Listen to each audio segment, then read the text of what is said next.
Hello and welcome to the quick head and neck anatomy. So in this video we'll be reviewing the skeletal system, specifically the one that's related to the head and neck area, as well as the muscular system, and we'll also be covering the nervous system and the vascular system. Let's start with the skeletal system. First we have cranial bone, and then we have facial bones in here.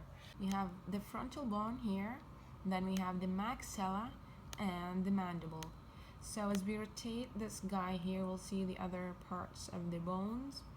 Here we have the parietal bone. This is the right parietal, and then this is the temporal bone, and this is the sphenoid bone, which we will be having a closer look to in a minute. This is the zygomatic bone, which makes the prominence of the cheek. And so as we go posteriorly, we have this occipital bone in here, which contains foramen magnum, from where the spinal cord descends. And as we go here, we can see the sphenoid bone that has the medial trigoid plate and the lateral trigoid plates. And this is the palatine bone, and of course this is the maxilla, again from that view. To get a better view of the cranial bones here, anterior cranial fossa, this is the middle cranial fossa, and this is the posterior cranial fossa, which again contains the foramen magnum in here. There are prominent structures in each fossa. We'll start with the anterior fossa. This is the frontal bone, and this is the ethmoid bone. The ethmoid bone contains the cristagalli. This is the projecting structure, and then we have the cribriform plate. We'll have it here in this view. Again, the ethmoid bone, the cristagalli, and then the cribriform plate. Now, where's the ethmoid bone from the frontal view? What we see from the frontal view is the perpendicular plate, as well as the middle concha. We'll go here again. We have the the perpendicular plate. It's here, and also I'm not sure also the middle concha. Okay, so these structures are made by the ethmoid bone. Again here, we have, this is the frontal view. So from the superior part, we have cribriform plate, cristagalli, and then the perpendicular plate, and then the middle nasal concha. The sphenoid bone contains the lesser wing here and the greater wing. Lesser wing here, and again the greater wing. All this is a greater wing.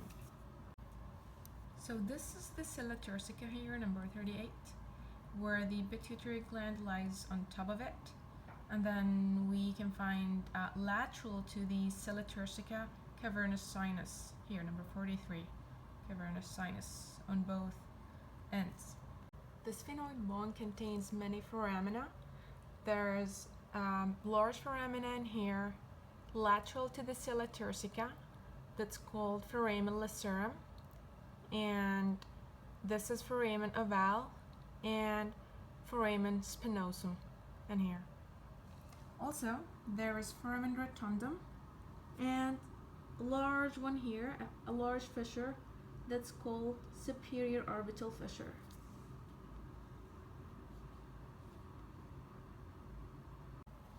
And the optic canal. And where do we see the sphenoid bone from the frontal view? This is the sphenoid. Also, the sphenoid is here from the lateral view.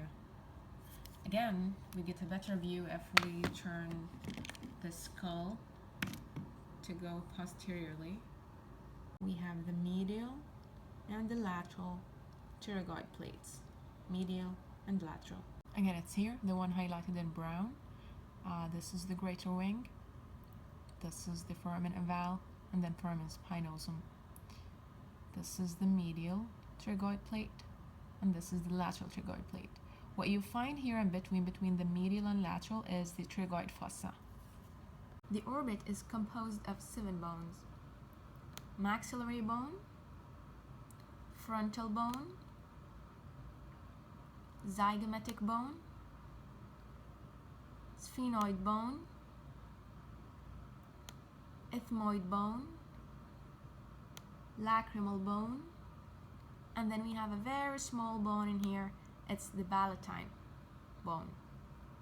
Again, it's shown here, frontal bone, sphenoid bone, which is the greater wing of sphenoid, maxillary, lacrimal, ethmoid, zygomatic, nasal bones. This is the nasal bone. This is the perpendicular plate of the ethmoid bone, and we can see here the middle concha formed by the ethmoid bone. From the lateral wall here, we see the sphenoid bone. So this is posterior, and this is anterior. Sphenoid sinus. Remember the ethmoid bone. This is the superior concha formed by the ethmoid bone. This is the middle concha formed by the ethmoid bone, and this is the inferior concha here. Under each concha we find meatus. This is also the perpendicular plate that's formed by the ethmoid bone. This place that you see is not filled by bone because it's the cartilage, the septal cartilage. Here we have the vomer, and also the maxilla, and then the palatine bone. This is the maxilla, and this is the palatine bone. Maxilla contains the incisive foramen, and we have here the greater palatine foramen and lesser palatine foramen. Greater palatine foramen presents in 55% of individuals related to the third molar, and 12% related to the second molar, and 19% is found between second and third molar. In this frontal view, we get to visualize the infraorbital foramen, as well as the depression that's related to the canine that's called the canine fossa. The maxilla extends all the way to the orbit, and it's divided into the body and then the alveolar process, which holds teeth. Here comes the mandible. The mandible contains several structures. This is the condyle, the head of condyle, the neck of the condyle, the crinoid process, and between the condyle and the crinoid process there is this depression that's called mandibular notch or sigmoid notch. There is also this notch in here, the deepest depression in here, that's called the crinoid notch. In this lateral view of the mandible, we can see the body of the mandible and the ascending ramus. The body of the mandible contains mental foramen and the alveolar process. The ramus starts with the external oblique ridge, this prominence. And again, the deepest depression in here is called the crinoid notch, from where the mental nerve comes. This is a medial view of the mandible, and this is the mandibular foramen. The inferior alveolar nerve is housed in this canal. This line, the red line, represents the mylohyoid line. Superior to this line, sublingual fossa, and inferior to it, submandibular fossa. Number 37 here represents the genial tubercle. This shows the medial aspect of the mandible. Here is the mylohyoid line, and the mylohyoid muscle is originated from here. Above this muscle, there is the sublingual fossa. Below it, there is the submandibular fossa. The temporal bone here shows this prominence that's called mastoid process, that's more rounded than the other prominent that's called styloid process. Mastoid process and styloid process. And here we have the external auditory meatus.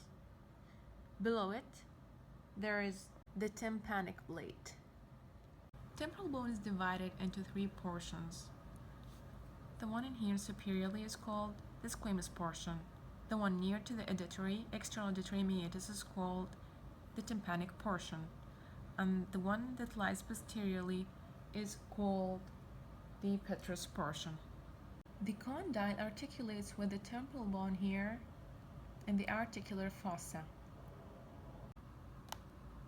This is the coronal suture, and this is the sagittal suture.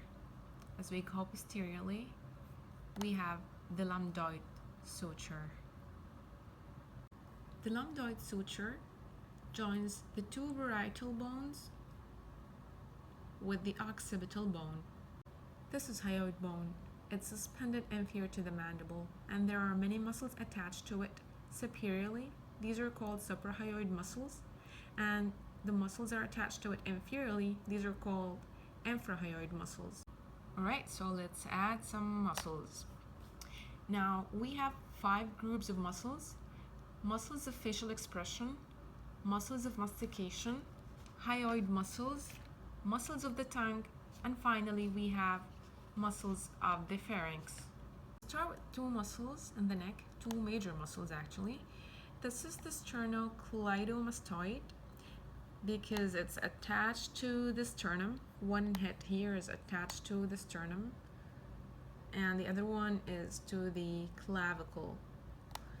And mastoid because it's originated from here, the mastoid process of the temporal bone.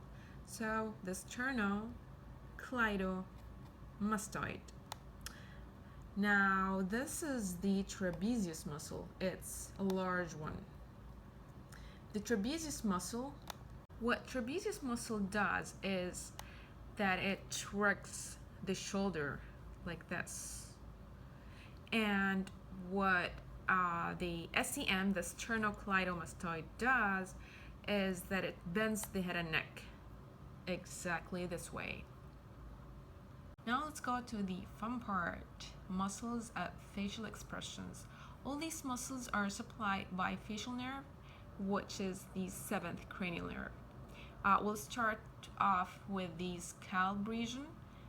This is the frontalis muscle, right and left frontalis muscle, and this is the epicranial aponeurosis, and finally we have the occipitalis. It's here, the occipitalis, right and left. Now what frontalis does is that it makes the surprise expression, like the guy in here. The eye region contains the orbicularis oculi muscle, which aids in closing the eye, like here. This guy is closing his right eye using the orbicularis oculi. Here to the orbicularis oculi is the depressor supercilii, which some anatomists actually consider it part of the orbicularis oculi. The other one, the small one in here, is called the the corrugator muscle. Corrugator muscle actually aids in frowning, like here. So if you want to frown, you'll be using your corrugator muscle in there. There is also the procerus muscle here. If you're gonna do the I'm not gonna do it face, like here, you'll be using your procerus muscle. So let's go to the mouth region. There is the orbicularis oris. This muscle helps you to close your lips and pursing them, as well as pouting. The buccinator muscle. Buccinator muscle actually has 3 organs: the alveolar process of the maxilla, the alveolar process of the mandible, and the pterygomandibular raphe. Buccinator muscle actually forms your cheek. Buccinator muscle helps in whistling, chewing. It keeps the food on the occlusal surface. The laughter muscle, it's called the risorius muscle here in the corner of the mouth. Risorius means laughter. What it does is that it helps in smiling. It helps you do this. In this area, we have 5 muscles that are attached to the upper lip. The first muscle is called levator lapii superioris alechinizai.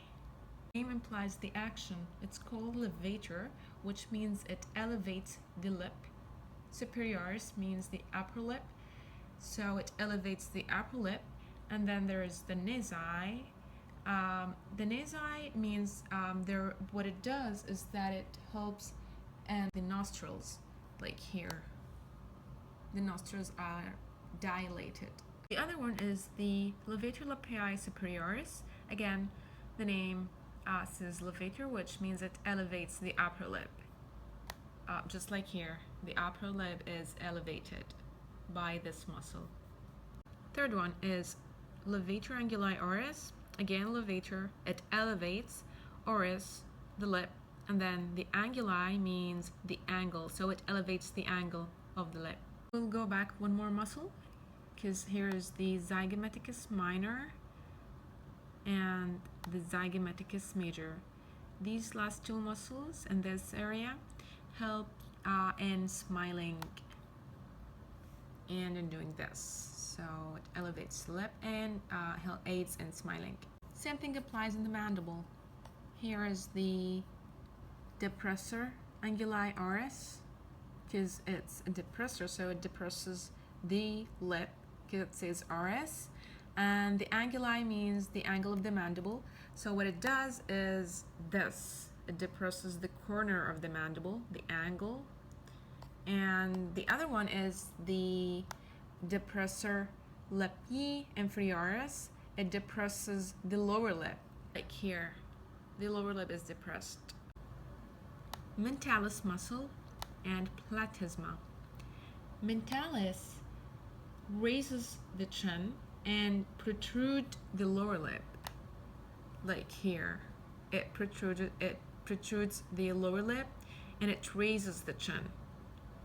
Platysma is a large superficial muscle that covers the neck here, and what it does is that it raises the neck skin, like here. So the neck skin is all raised because the platysma is contracted on both sides. Alright, so we'll start with muscles of mastication. We have 4 muscles. The first one is the masseter. It's here. The masseter has 2 heads. The superficial head, this one, that's originated from the anterior 2/3 of the zygomatic arch. And then the deep head, this one, that originates from the posterior third of the zygomatic arch. The masseter muscle inserts into the angle of the mandible. Let me remove the platysma so you can see. Yeah. So this is the angle of the mandible. The masseter, both heads, the superficial and deep, both insert in the angle, into the angle of the mandible. This is the medial tragoid muscle. Again, this is the sphenoid bone, medial tragoid, lateral tragoid blade. So as you can see here, medial tragoid muscle has 2 heads, superficial head and also a deep head. I'll add the superficial head so that you can see. Yeah, so the superficial head here originates from the tuberosity of the maxilla and the pyramidal process of the palatine bone. This is the superficial head. Well, it just inserts into the angle of the mandible, just like the masseter. So the masseter and the medial tragoid muscle, they both slings here. They are all attached to the angle of the mandible. The deep head of the medial tragoid muscle is attached to originated from the medial surface of the lateral tragoid. Again, I'll remove it. This is the medial surface of the lateral tragoid bone. This is the deep head of the medial tragoid muscle attached to the medial surface of the lateral tragoid plate. Again, it inserts into the angle of the mandible. Temporalis muscle. Well, it just fills the temporal fossa, and it originates from the entire temporal fossa, superiorly bounded by the inferior temporal line, and at the bottom by the infratemporal crest. It inserts into the crinoid process here. So it fans out. This is the lateral trigoid muscle. I removed the medial trigoid muscle from here to get a better view of the lateral trigoid muscle. So it has two heads. The superior head, this is the inferior head. I'll remove it for now. This is the superior head. The superior head basically originates from the inferior surface of the greater wing of sphenoid. So this is the sphenoid bone. This is the greater wing of sphenoid bone. And this is where the superior head originates. So basically this is the origin. The insertion is into the capsule of the TMJ here. So this is the origin and this is the insertion. The other head, the inferior head, originates from the lateral surface of the lateral trigoid. This is the lateral surface. This is the medial surface. So it originates from the lateral surface of the lateral trigoid plate. And it inserts into the condyle here. The condyle, the neck of the condyle of the mandible. Hyoid muscles. They are divided into two groups. The first group is called suprahyoid muscles because they are just above the hyoid bone, and the other group is called the infrahyoid muscles.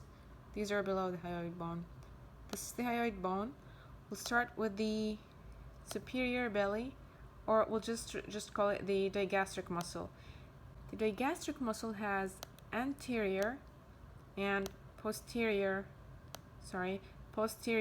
belly of digastric. So anterior and posterior. And then there is another bone here that's called, muscle, that's called stylohyoid, because this is the styloid process, part of the temporal bone, where the stylohyoid bone originates. And then it inserts into the hyoid bone here. So stylohyoid. And anterior belly of digastric, posterior belly of digastric. Also, there's one muscle here, mylohyoid muscle. This muscle, we have right and left, of course, of all these muscles. This muscle forms the floor of the mouth. This is the geniohyoid muscle. It lies on top of the mylohyoid muscle. This is the mylohyoid. And this is the geniohyoid. This is the genial tubercle, and this is the hyoid bone. So that's why it's called geniohyoid. We have 4 infrahyoid muscles as well. Sternothyroid, this one, and also omohyoid with superior belly and inferior belly, and we have sternothyroid and also thyrohyoid. Muscles of the tongue. We have 2 types, intrinsic muscles and extrinsic muscles. The intrinsic muscles basically are all innervated by the 12th cranial nerve, and these just form the shape of the tongue, the shape and the size of the tongue. We have also extrinsic muscle. We have 3 extrinsic muscles. Genioglossus muscle, this is the one. It's called, glossus means tongue, and genio because it just originates from the genial tubercle here. So genioglossus. We also have the hyoglossus muscle because this is the hyoid bone, and glossus again means tongue, so it originates from the hyoid bone and inserts into the tongue. Hyoglossus. Also, third one is the styloglossus. Styloglossus, it originates from the styloid process of the temporal bone, the sharp bone, and inserts into the tongue. That's why it's called styloglossus. Finally, muscles of the pharynx. This group contains three groups of muscles. Stylopharyngeus muscle, the first one, it starts from the styloid process here and inserts into the pharynx. This is the stylopharyngeus muscle.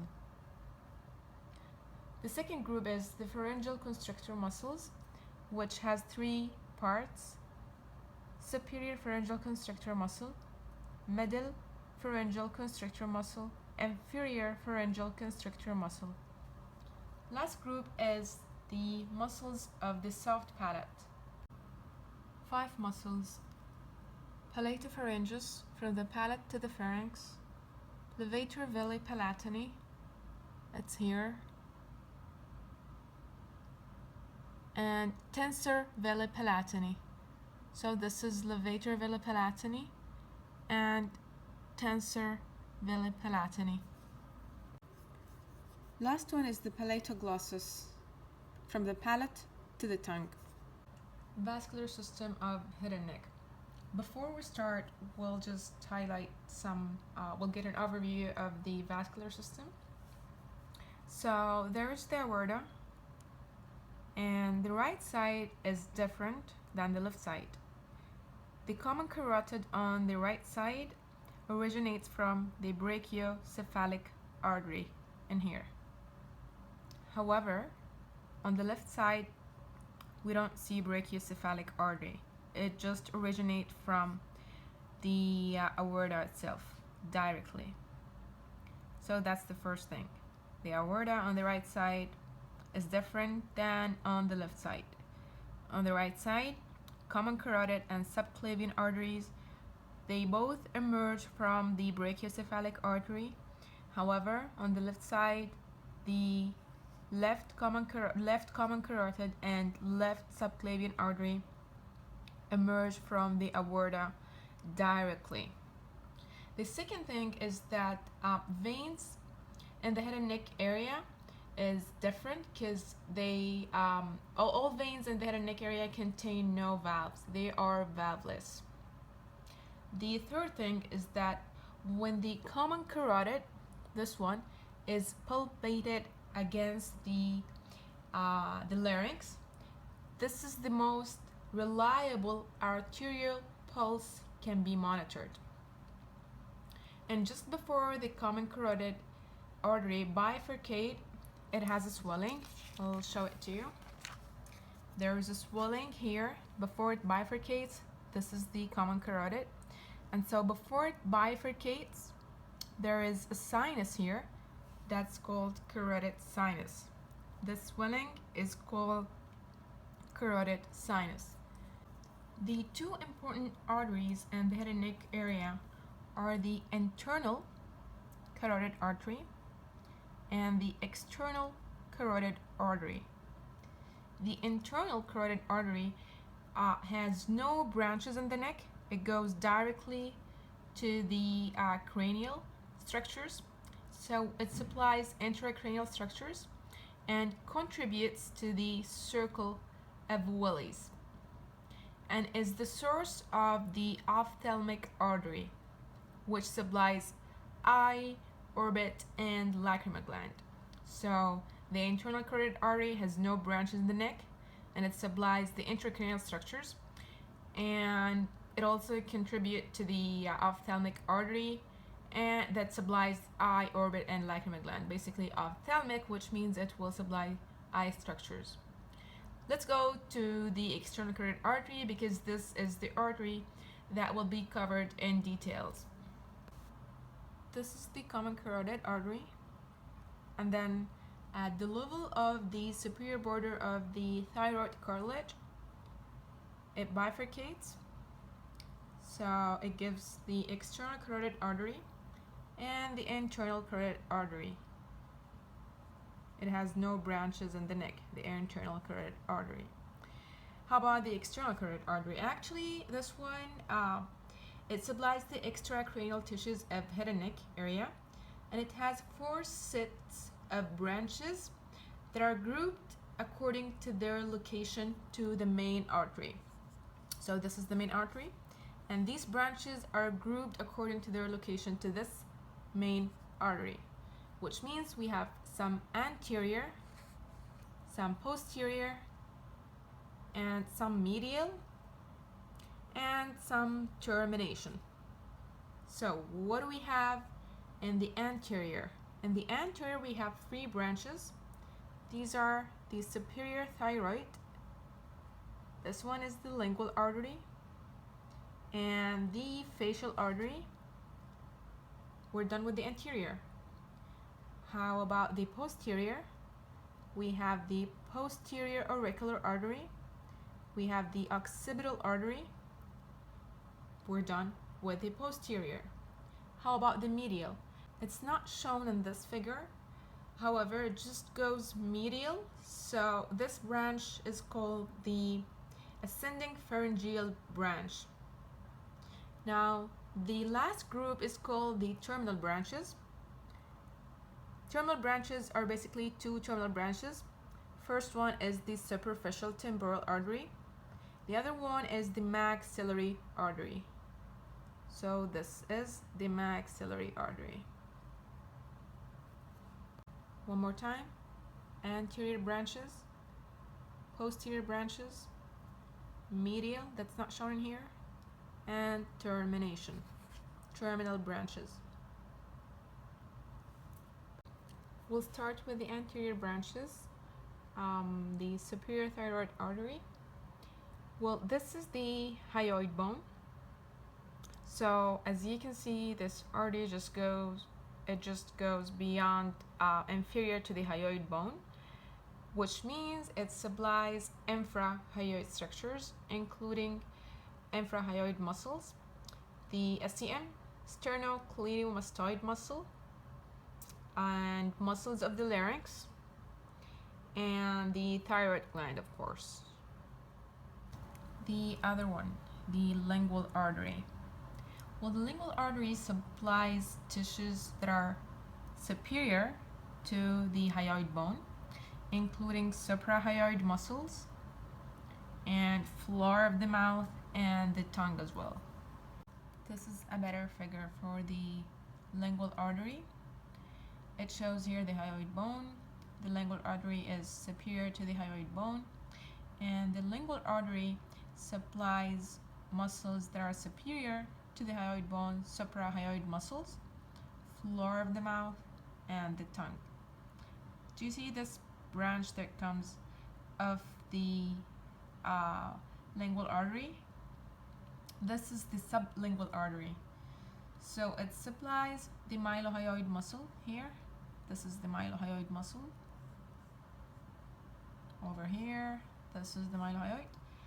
And it supplies the sublingual salivary gland, the mucous membrane of the floor of the mouth as well. The facial artery. So this is the facial artery. Basically it comes from here, goes medial to the mandible, over the submandibular salivary gland, and then it comes here around the inferior border of the mandible, and then it goes laterally here all the way to the nose. This figure shows more details of the facial artery. Again, it runs medial to the mandible, as you see here, over the submandibular salivary gland, and then comes lateral all the way to the nose. Well, it supplies, as you can see from the course of the artery, it supplies the oral, buccal, zygomatic, and infraorbital and orbital regions.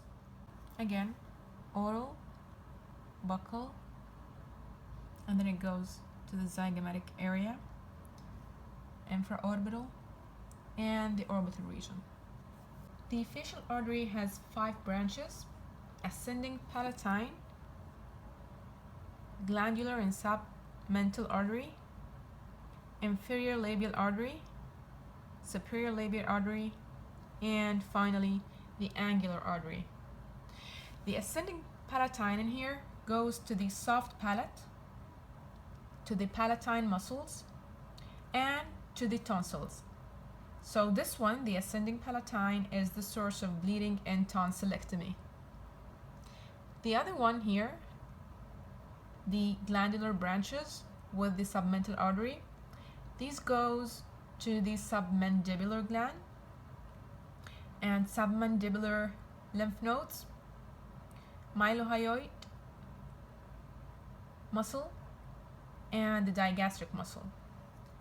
The inferior labial artery, this one goes to the, of course, muscles of facial expression of the lip and below it. The other one, the superior labial artery, goes to the muscles of the upper lip. Last one is the angular artery that goes here, and this one supplies the tissues along the side of the nose. The medial branch of the external carotid artery is called the ascending pharyngeal artery. This one supplies the pharyngeal branches and meningeal branches. The ascending pharyngeal artery anastomosis with the ascending palatine artery that comes as a branch of the facial artery. Posterior branches, we have two: the occipital artery and the posterior auricular artery. It's called posterior auricular artery because it just goes posterior to the auricle of the ear. This is the external auditory meatus, and just I want you to assume that there is the ear here, the auricle of the ear. This one goes posterior to the ear, hence called posterior auricular artery. The occipital artery over there supplies the SCM, sternocleidomastoid muscle, plus the suprahyoid muscles, scalp, meningeal tissues, and the occipital region over here through three branches. One called SCM branch, sternocleidomastoid branch. The other one is called auricular branch, and the third one is called meningeal branch. Don't mix the auricular branch that comes off the occipital artery with the posterior auricular artery, because this is a different one. The posterior auricular artery in here supplies internal ear by a branch called auricular branch, and the mastoid ear cells by a branch called stylomastoid artery. This is another figure for the occipital and the posterior auricular artery. As you can see, the occipital artery just here pierces the SCM, the sternocleidomastoid muscle. The last group is called the terminal branches. These are two: the superficial temporal artery and the maxillary artery. The external carotid artery splits into these terminal branches here, and here is the parotid gland. So it splits into these terminal branches within the parotid gland. The superficial temporal artery has four branches: transverse facial, this one. Don't mix this one with the facial artery in here. This is called the facial artery, and this one is the transverse facial. This one is a branch of the superficial temporal artery. So first one is the transverse facial artery, second one is the middle temporal artery, and third and fourth one, frontal branch of the superficial temporal artery and the parietal branch of the superficial temporal artery. The transverse facial artery supplies the parotid salivary gland duct and nearby facial tissues. The middle temporal artery here supplies the temporalis muscle. The frontal and the parietal arteries supply portions of the scalp region and the frontal and parietal regions. Frontal and parietal region. The last one is the maxillary artery. So this is the condyle, and this is the neck of the condyle. As you can see here, the maxillary artery begins at the neck of the condyle, and it runs through a fossa here that's called infratemporal, because this is the temporal bone and it's inferior to it. So this fossa, it's called infratemporal fossa. So it runs in this fossa. It runs through the infratemporal fossa anteriorly, and it goes superior. So as it goes superiorly in this area, it enters another fossa here. That's called the pterygopalatine fossa. So this is the palatal bone, and there. And pterygo means posterior, so hence the name, the pterygopalatine fossa. So again, the nerve goes here and at the neck of the condyle, and it runs through the infratemporal fossa anteriorly and superiorly, and then it enters the pterygopalatine fossa here.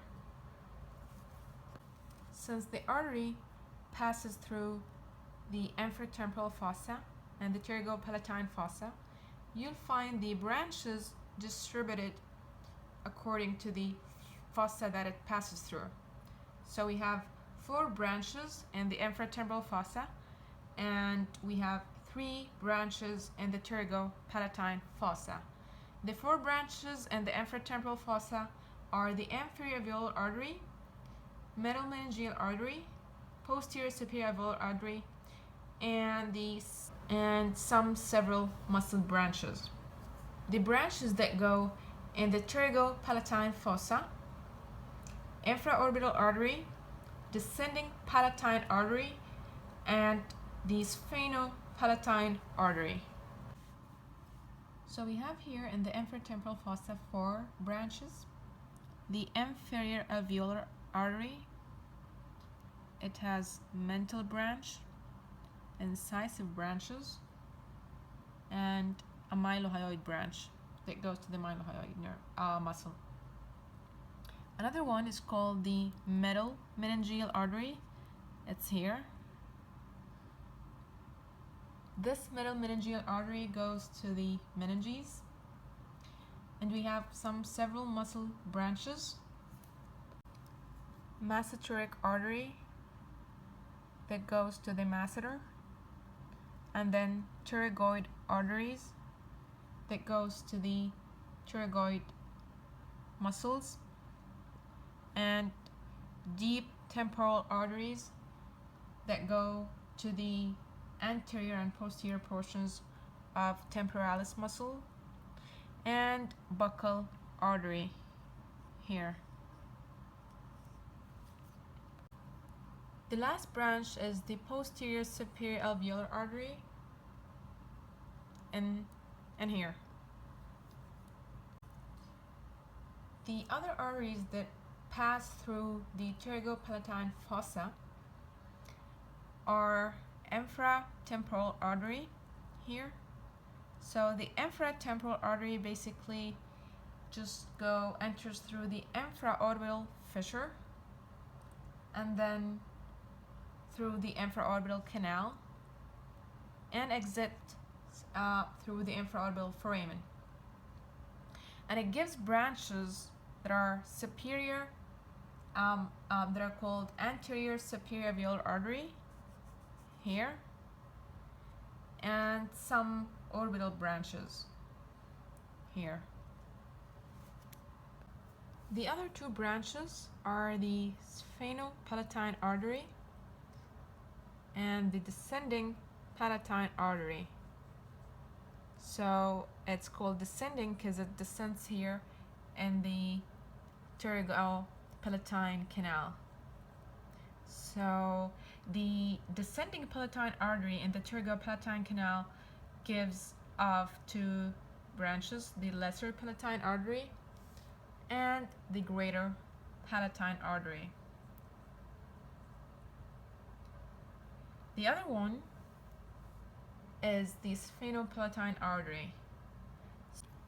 So it has some septal branches, posterior lateral nasal branches, and this one is the nasopalatine artery. Venous drainage of the head and neck.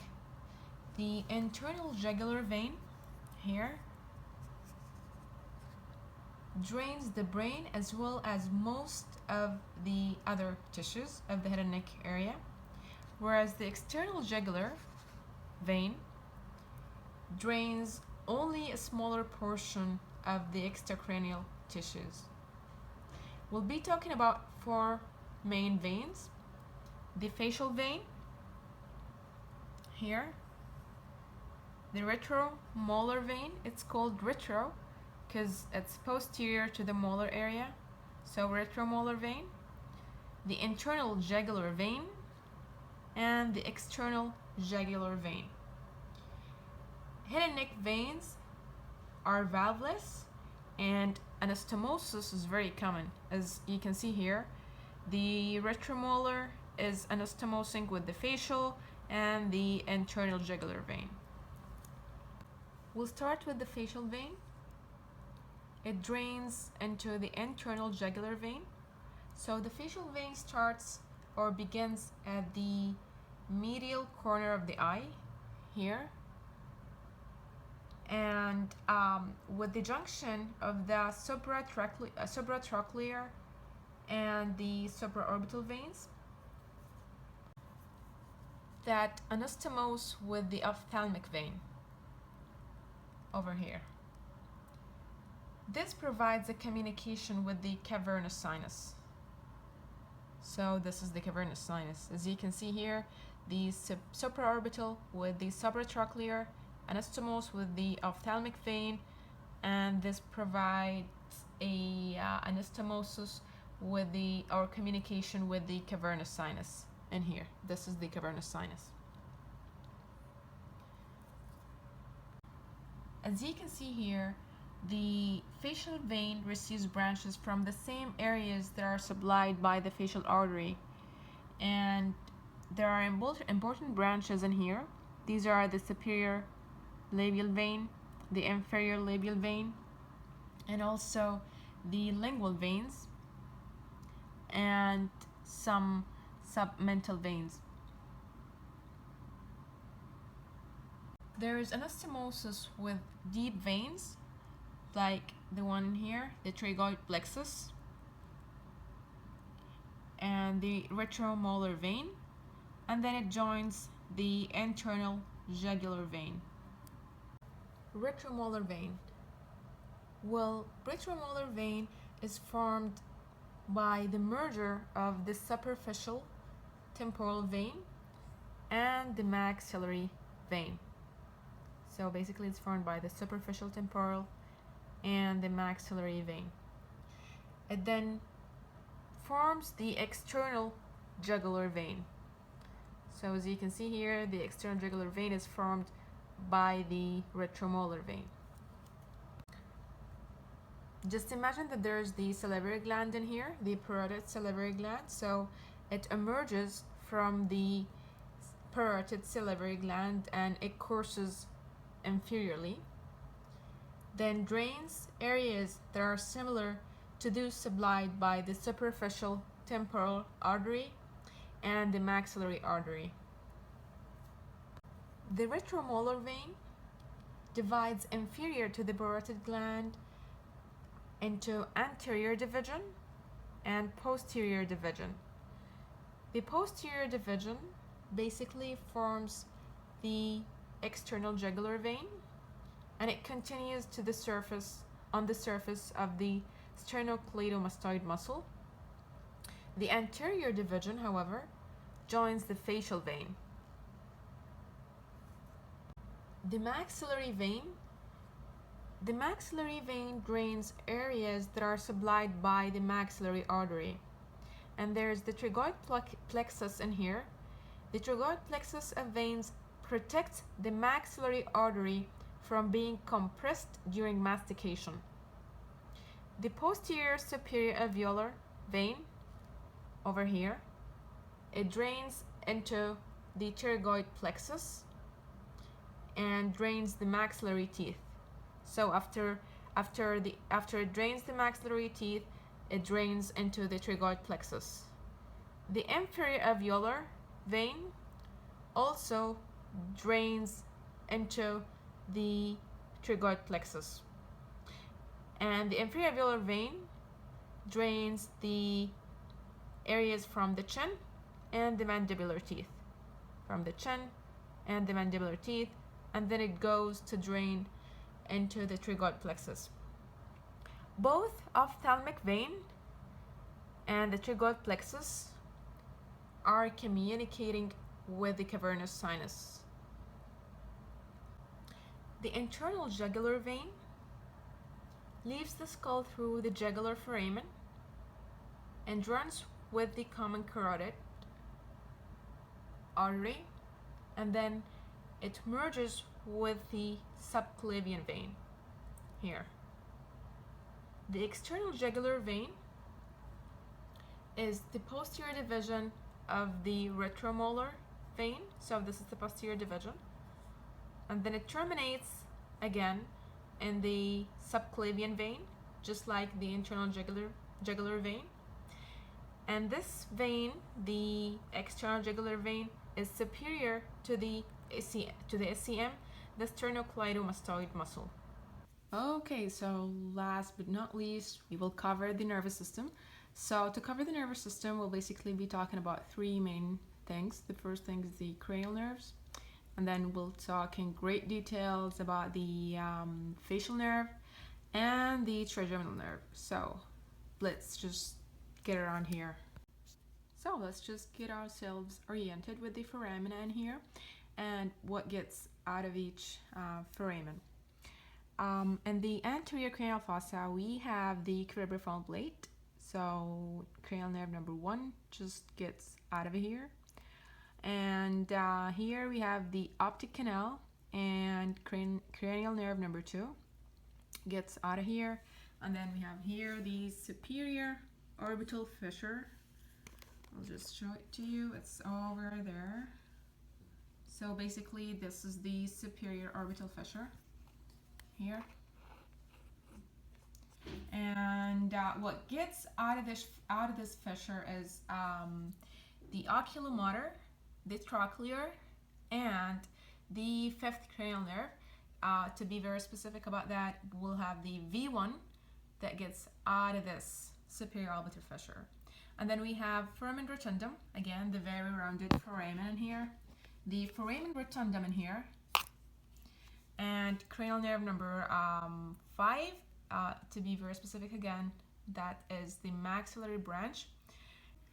And foramen ovale here, again that's the V3 that comes out of this foramen, the mandibular branch of the trigeminal nerve.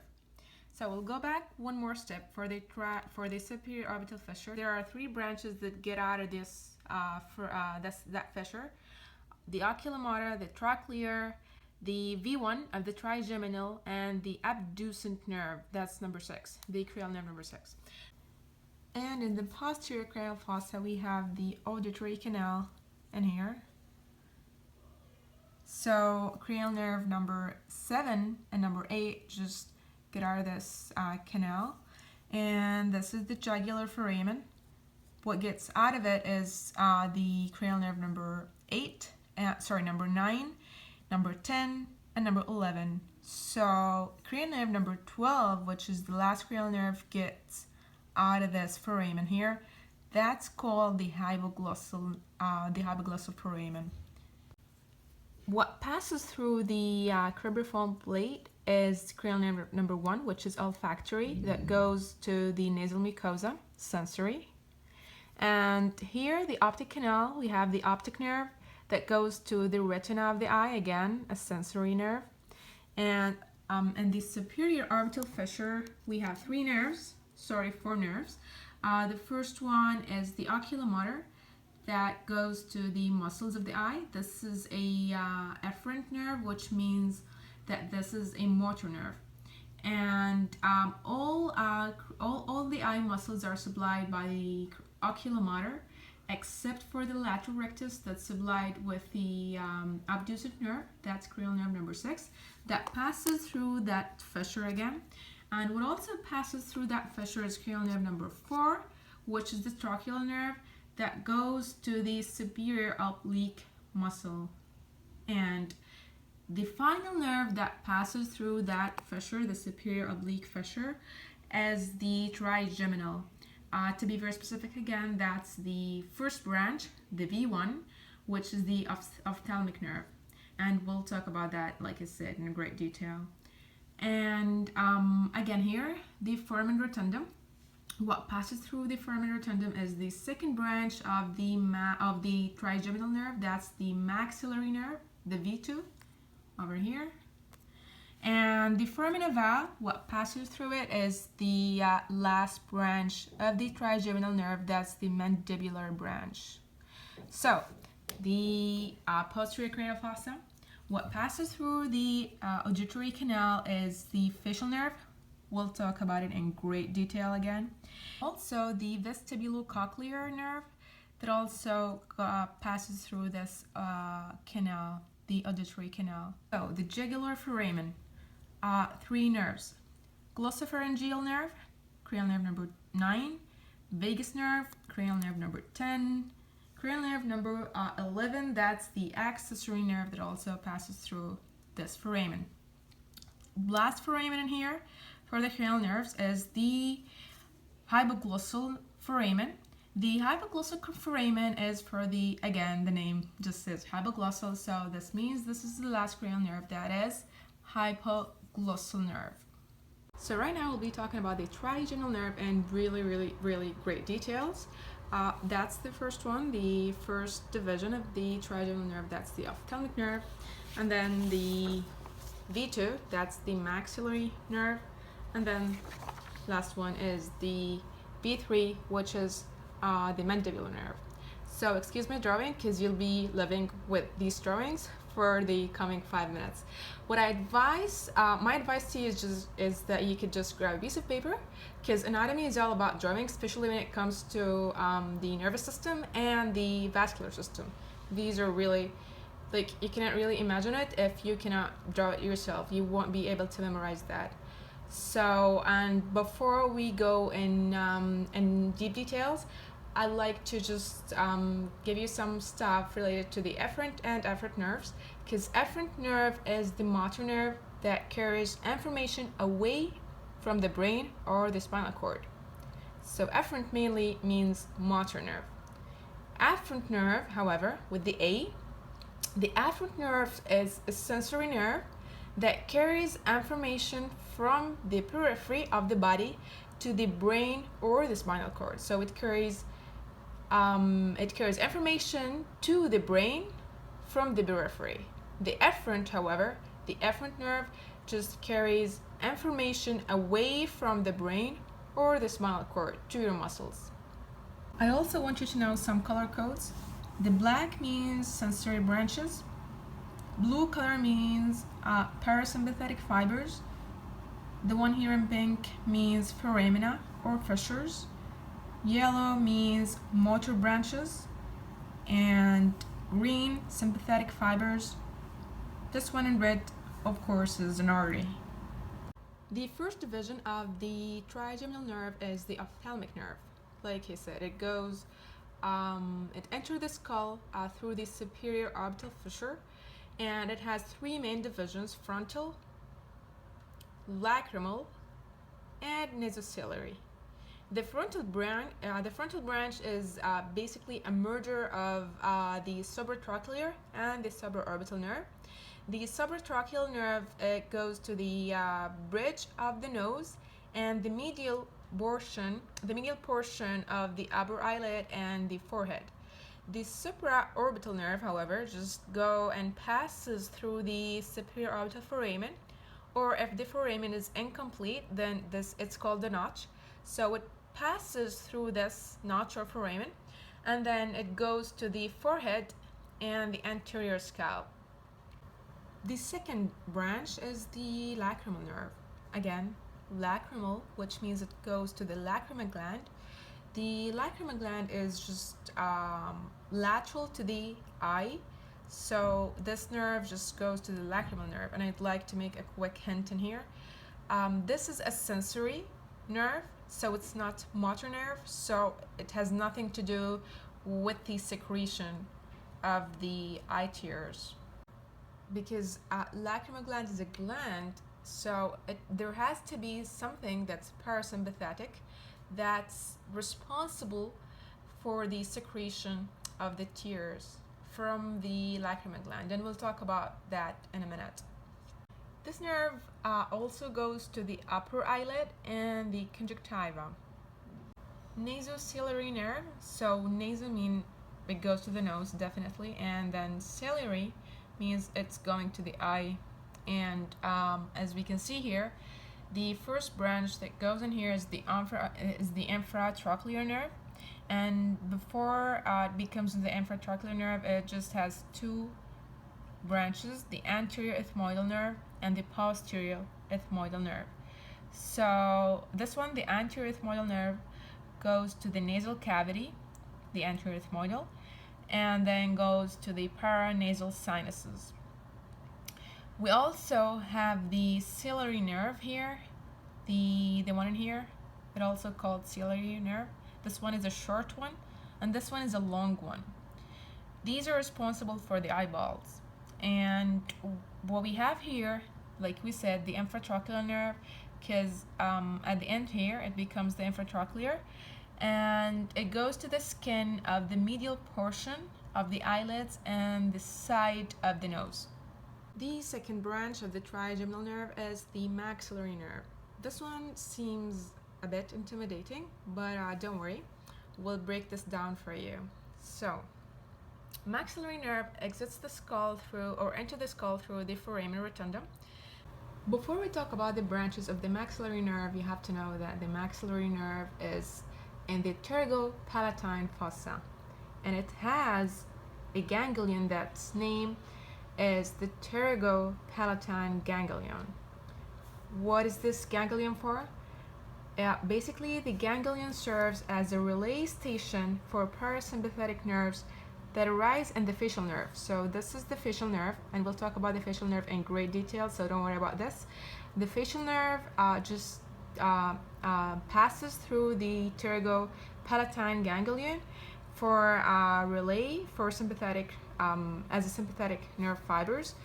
And fibers from the ganglion then distribute it to the various tissues such as minor salivary glands by the branches of the V2 of the maxillary nerve, as we'll see in a minute. So that's the first thing. The second thing is that there are main divisions of the maxillary nerve, or main branches. The zygomatic is one of them. This phoenopalatine, or we could call it the nasopalatine, and also the infraorbital nerve and greater and lesser palatine nerves.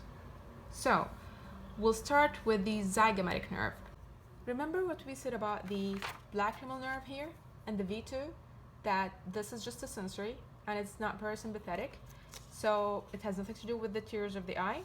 So what the zygomatic nerve serves as a station, or it just carries parasympathetic, it carries postsynaptic, because this is the ganglion, that's the pterygopalatine ganglion, and the zygomatic branch here carries postsynaptic, because it synapses here, and this is postsynaptic, this is presynaptic, and this is postsynaptic, it's after the ganglion.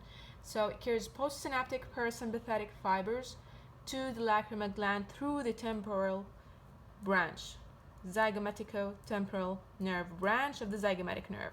So this is actually the parasympathetic fibers. These are the fibers that goes to the lacrimal gland. So how does it go? It goes from the facial nerve, and then it synapses here in the pterygopalatine ganglion, and then it carries the fiber through the zygomatico-temporal nerve to the glands. So it's responsible for the tears in here. And this is the first branch, the zygomatico-temporal, and this is the zygomatico-facial. The zygomatico-facial just goes to the skin of the cheek, and the zygomatico-temporal just goes to the skin of the temporal region. So temporal means it will go to the temporal region, and facial, it means it will go to the skin of the cheek. So zygomatic mean the cheek bone, so zygomatico-facial to the cheekbone, the skin over the cheekbone, and then zygomatic temporal, the temporal region, skin of the temporal region. That's the first branch. So we're done with the zygomatic nerve. Let's go to the infraorbital nerve.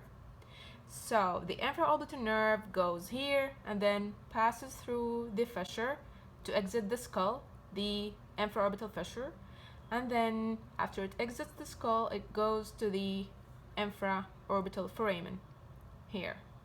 What does it do over this course?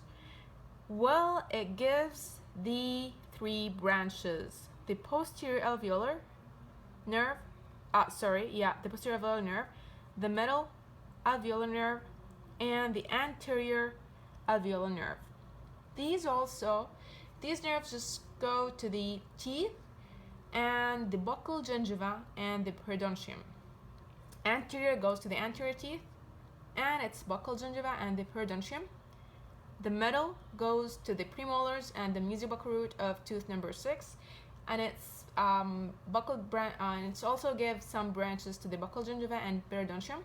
And of course, the posterior just goes to the maxillary sinus, posterior teeth, and their periodontium and buccal gingiva.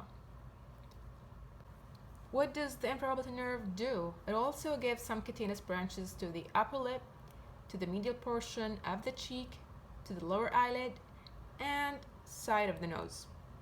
Alright, we're done with the infraorbital nerve. We'll talk about the sphenopalatine nerve or nasopalatine nerve. So there is also another name for it. It's just called the long sphenopalatine or the sphenopalatine nerve, or you could just say the nasopalatine nerve. So what does this nerve do? So first, it passes through the sphenopalatine foramen. So this is the sphenopalatine foramen. It passes through it, and then it gives us two main branches. The first one here, it's called the sphenopalatine nerve, has septal branches, goes to the septum of the nose, and some lateral branches that just goes to the concha of the nose. And then we have here a major one that's called the nasopalatine nerve. So it goes this way in an angular way, and then it crosses the oral cavity here through the incisive foramen. So the sphenopalatine nerve has two main branches. The first one is here, that goes to the nose, the septal, and the concha, the lateral branches. And then this one is the nasopalatine nerve that just goes to the oral cavity, to the lingual or to the palatal mucosa, okay, from the anterior teeth.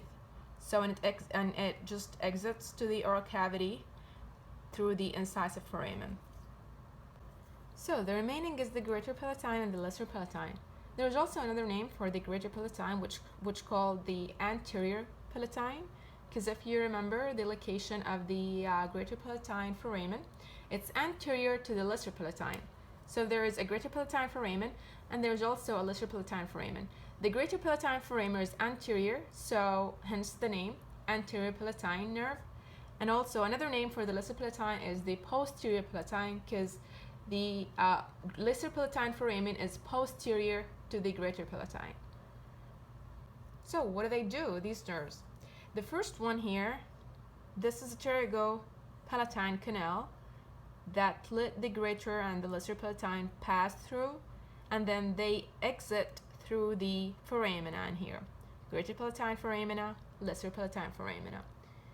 The greater palatine basically passes through the pterygopalatine canal, like I said, and the pterygopalatine fossa, and then exits to the palatal foramen, the greater palatal foramen, so near to tooth number 7 or 8. They supply the soft tissue, the palatal tissues of the posterior teeth. Lesser palatine, what does it do? So it joins the greater palatine to pass through the pterygopalatine canal here, and then it goes to the soft palate and the palatine tonsillar tissues, to the tonsils. Alright, that's it for the maxillary nerve. Zygomatic branch, sphenopalatine branch, infraorbital, greater, and lesser palatine nerves. Okay? So before we go to the last branch, the third branch is the V3, the mandibular nerve. I'd like to make a quick hint in here, because V1 and V3, both of them communicate with cavernous sinus. So this is an important thing for you to know, because it's really important in infection, and you have to know the anatomy of the nerve, so you'll know what to treat when there is an infection along the V1 and V3. So now let's talk about the final branch, that's the mandibular nerve. Before we start, we have some important things for you to know. That the mandibular nerve exits or enters the skull through the foramen ovale, and like the maxillary nerve that was situated in the pterygopalatine fossa, this nerve, the mandibular nerve, is situated in the infratemporal fossa. That's the second thing for you to know. The third thing is that the mandibular nerve is composed of, it's formed of two main trunks. A larger trunk, posterior trunk, all this is the posterior trunk, and the one highlighted in green is the anterior trunk. So as definitely you assume, this is a very small trunk, the anterior one, and the large one is the posterior trunk. So the anterior trunk is basically formed of the long buccal nerve and some muscular branches. These are highlighted in these ones drawn in yellow are the muscular branches.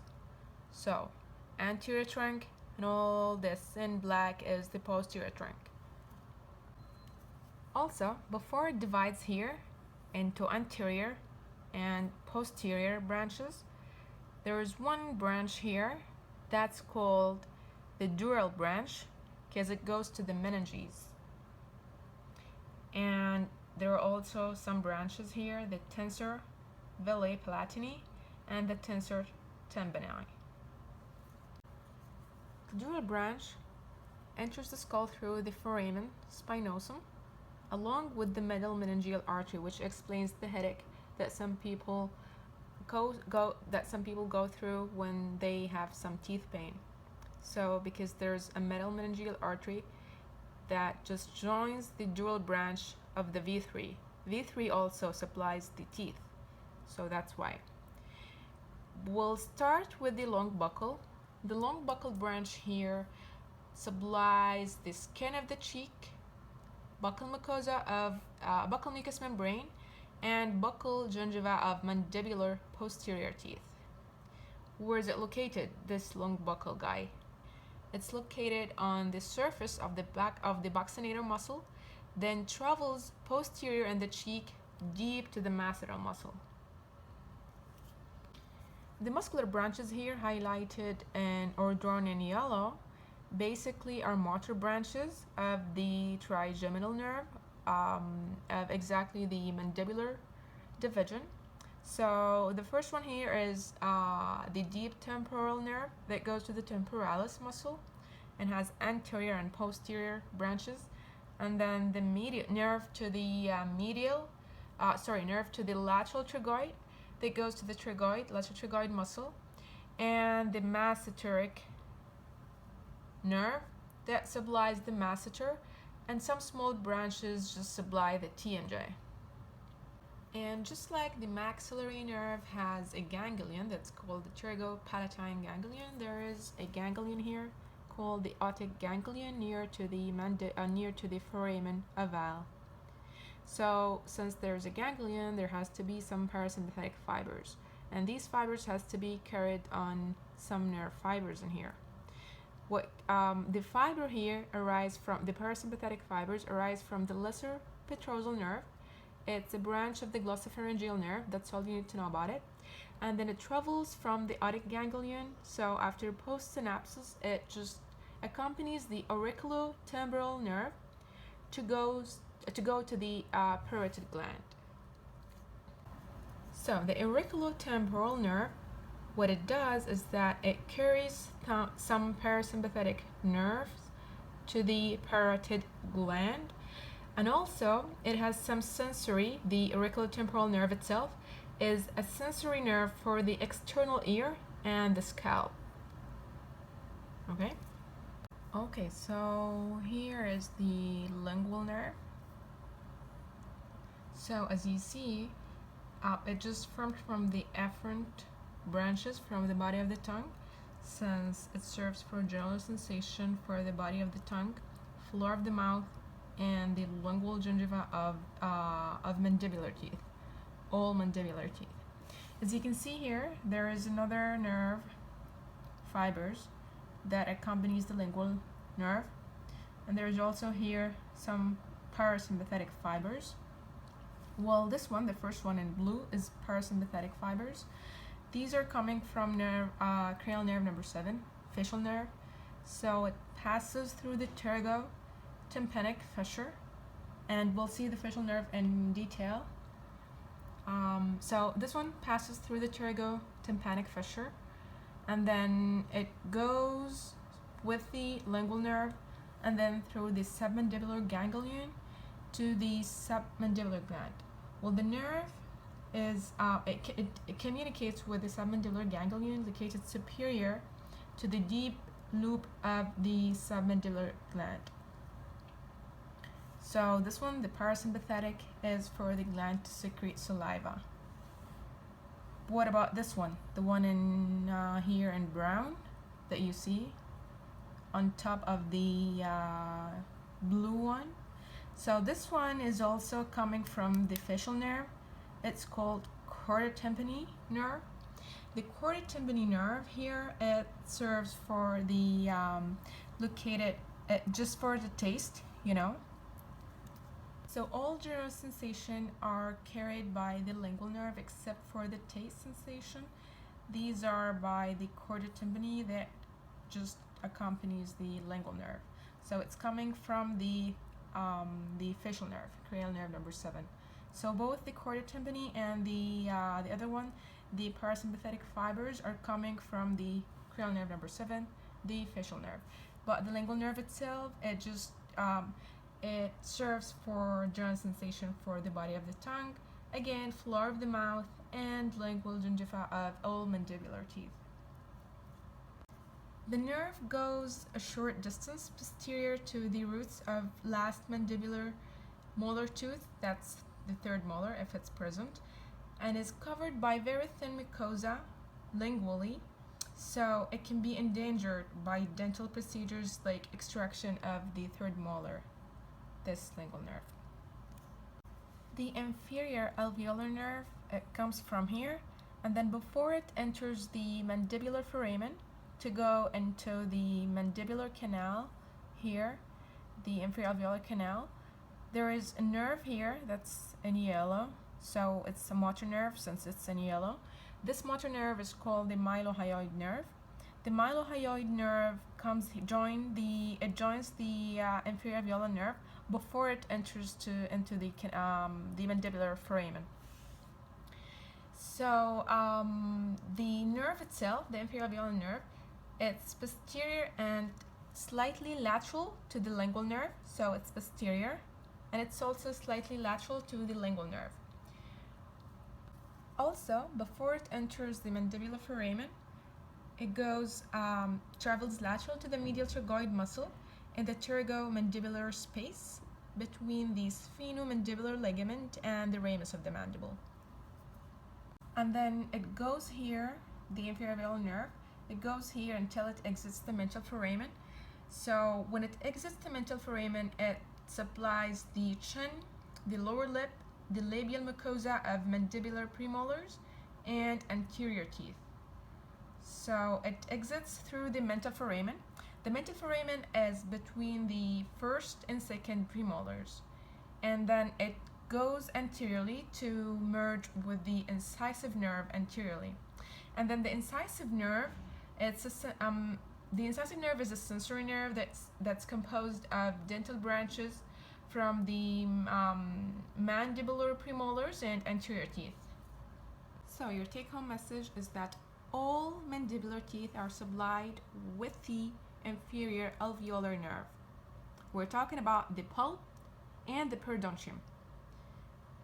And to be very specific, you have to know that molar teeth are supplied with the inferior alveolar nerve, and premolars and anterior teeth are supplied with the incisive nerve. So what's remaining is the buccal mucosa and the lingual mucosa. The lingual mucosa is supplied with the lingual nerve. The lingual nerve supplies all the lingual mucosa of all mandibular teeth. However, buccal mucosa, the long buccal nerve supplies the molar teeth, lower molar teeth, and premolars and anterior teeth are supplied with the mental nerve. How about this guy here? We have not talked about it, the mylohyoid nerve. Well, this nerve is a motor nerve for mylohyoid muscle and the anterior belly of the gastric muscle. This one. It sometimes serves as a sensory innervation for mandibular first molar.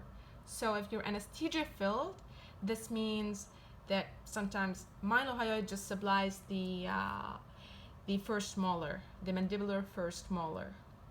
All right, the facial nerve. Again, don't feel pressured because of the branches in here, and we'll go through it one by one in detail. Let's have an overview of the facial nerve. So the nerve emerges from the brain and enters the internal acoustic meatus or the internal auditory meatus in the petrous portion of the temporal bone. And within the bone, the nerve gives off a small motor branch in the middle ear. This one in pink is the middle ear, and it gives small motor branch that's called nerve to stapedius. All right, and then gives off two larger branches that carry parasympathetic fibers. This is the first one. So parasympathetic means in blue. These are the two main branches. This is the first one, and this is the other one. So this is the nerve that goes here and then into the middle ear. It gives off one motor branch, small one, that's called nerve to stapedius, and then it gives two large parasympathetic fibers. The first one is called the greater pterygial nerve. The other one is called the chorda tympani nerve. So how about the main trunk? The main trunk is in black here. So after it goes through the internal auditory meatus, it emerges from the stylo here, the stylomastoid foramen, and then of the temporal bone, of course, and then it gives two branches: posterior auricular nerve and posterior digastric nerve, as well as stylohyoid muscle. Okay, how about this one? Facial nerve then passes into the parotid gland, but it does not supply the gland itself. So it just passes through the gland. What does it give? It divides into numerous branches to supply muscles of facial expression. All these branches, all these 5 branches, supply muscles of facial expression. Let's go to our skull to show the pathway of the facial nerve. It goes, this is first for you to know, this is the external auditory meatus. How about the internal auditory meatus? This one in here is the internal auditory meatus here, and the facial nerve passes through the internal auditory meatus. It goes from the brain and then into the internal auditory meatus. Before it exits the skull, it has this one, this nerve, the motor nerve, nerve to stapedius, before it exits the skull, which means here in this area, before it exits the skull. And then it exits the skull through this area here, this foramen, that's called stylomastoid foramen. This is the styloid process, this is the mastoid process, hence the name stylomastoid foramen. Do you remember what we said about the lacrimal gland? That its parasympathetic fibers are carried by the zygomatico-temporal nerve, here.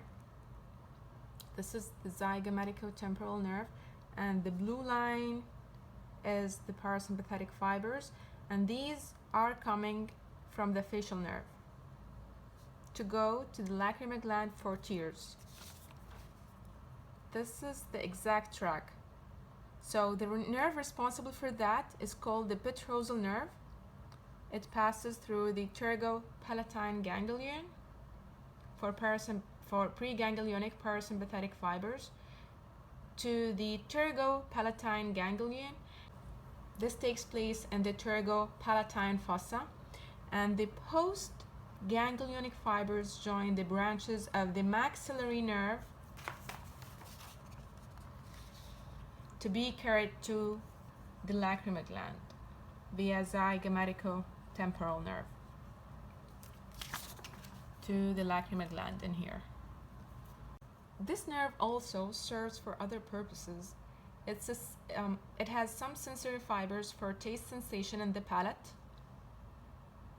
mucosa of the palate, and also for minor salivary gland of hard and soft palate and the nasal cavity. So it goes to the lacrimal gland, to the minor salivary gland of the hard and soft palate, to the nasal cavity, and for taste sensation in the palate, mucosa of the palate. All right, how about the second branch? So we've talked about the first big branch, parasympathetic, the first big parasympathetic branch here, the greater petrosal nerve, and this is the second one that's called the chorda tympani. So the chorda tympani nerve is a parasympathetic, both motor and sensory nerve. So it's parasympathetic motor nerve for what? For the submandibular and sublingual gland, and it also carries sensation to the anterior 2/3 of the tongue for taste sensation. So what's its pathway? Its pathway is that within the petrous portion of the temporal nerve, the nerve crosses the medial surface of the tympanic membrane, which exits the skull through the pterygotympanic fissure. This pterygotympanic fissure is immediately posterior to the TMJ. It then travels with the lingual nerve along the floor of the mouth. Will bring you the V3, the mandibular nerve. So, again, it goes posterior to the TMJ through the pterygotympanic fissure. It exits the skull through the pterygotympanic fissure that's posteriorly situated to the TMJ, and then it goes accompanying the lingual nerve and the floor of the mouth to supply the submandibular and the sublingual gland. This is parasympathetic, so this is motor. And for the taste, it goes with the lingual nerve for taste sensation, and it's called chorda tympani nerve. We've mentioned these two motor nerves, the posterior digastric nerve and the posterior auricular nerve. The posterior auricular nerve and posterior digastric nerve just exit the skull through the stylomastoid foramen. And then the posterior auricular, it's called posterior auricular because it goes posteriorly to the auricle of the ear. And then it supplies, because it goes posteriorly, it supplies the occipital belly of the epicranial muscle.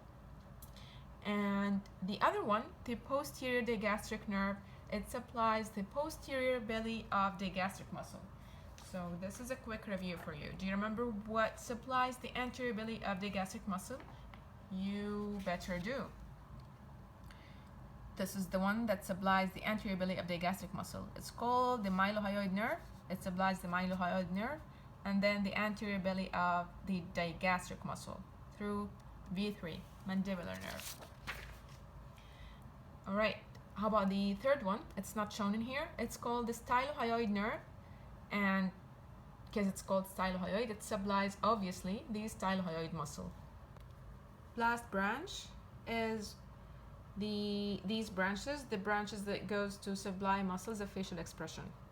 Since you know muscles of facial expression, supposedly, you should know what each branch of these muscles to facial expression branches supply. The first one, the temporal branch, zygomatic branch, buccal branch, mandibular branch, and cervical branch. The temporal branch, it supplies the muscles anterior to the ear, frontal belly of epicranial muscles, superior portion of orbicularis oculi, plus the corrugator muscle. The zygomatic branch supplies the inferior portion of the orbicularis oculi, zygomatic major and minor muscles, and the buccal branch supplies the muscles of upper lip, nose, buccinator, risorius, orbicularis oris. How about the mandibular branch, or we should call it the marginal mandibular? So this one supplies muscles of the lower lip and mentalis muscle. The cervical branch, the final branch, supplies the platysma. So a quick mnemonic for you to remember the branches of the facial nerve is to remember the word FAST. F stands for facial, muscles of facial expression, over here. And then the A stands for the anterior 2/3 of the tongue, which is supplied by one of the parasympathetic fibers. One of the fibers in here. And the other one is S, so salivary gland in here. So the first one is taste sensation, the other one is parasympathetic fibers. And the T, the last one, stands for the tears, so it's definitely the greater petrosal nerve.